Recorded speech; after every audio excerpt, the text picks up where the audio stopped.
Dites, docteur Trotta, il y a plus de maladies auto-immunes qu'autrefois.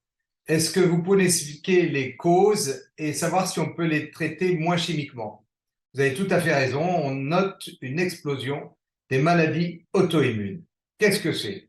C'est la présence d'anticorps qui se dirigent contre vos propres cellules, contre vos nerfs, contre vos articulations, contre votre thyroïde, contre vos reins, contre votre peau. Ce n'est pas normal que vos anticorps viennent détruire vos propres organes. Et ceci est dû à deux phénomènes. Un premier phénomène de manipulation gigantesque de l'immunité par les overdoses vaccinales répétées qui réveillent des clones lymphocytaires endormis et qui perturbent de façon artificielle votre immunité, qui fait que, suite à l'overdose vaccinale des enfants et des adultes, on note une explosion des maladies auto-immunes dans les pays occidentaux.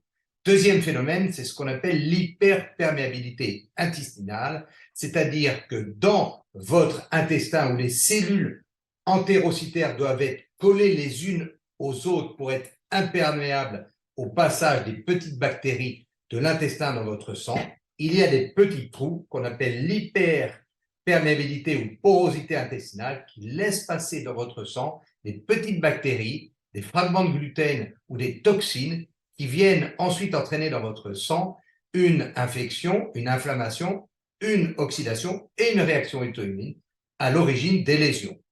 Si vous avez un tropisme neurologique, ce sera la sclérose en plaques. Un tropisme articulaire, ce sera la polyarthrite rhumatoïde ou la spondylarthrite ankylosante. Un tropisme thyroïdien endocrinal, ce sera une hypothyroïdie ou une thyroïdite auto-immune.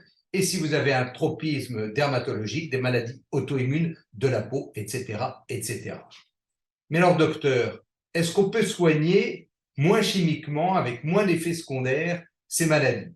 Bien sûr.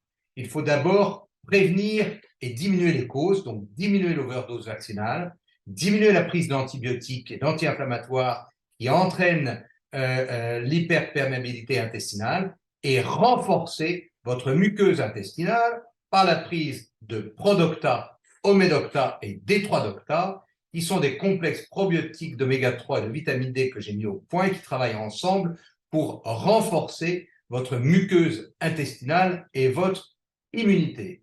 Il faudra également, probablement, si vous êtes atteint d'une maladie auto-immune, utiliser l'endothérapie du docteur Geffard, qui est une médecine issue des recherches de ce médecin qui a travaillé pendant 30 ans sur l'origine de la sclérose en plaques et qui a mis en place un traitement qui était efficace et qui est combattu par l'establishment officiel et les cartels pharmaceutiques. Bref, ne désespérez pas. Si vous avez une maladie auto-immune, il est possible, par une médecine nutritionnelle, micronutritionnelle et par l'endothérapie, de traiter les causes et de diminuer les symptômes, et ceci sans les effets secondaires des immunosuppresseurs ou des anti-inflammatoires qui finalement ne font qu'aggraver les causes initiales. À très bientôt pour une nouvelle Minute Bio de Santé.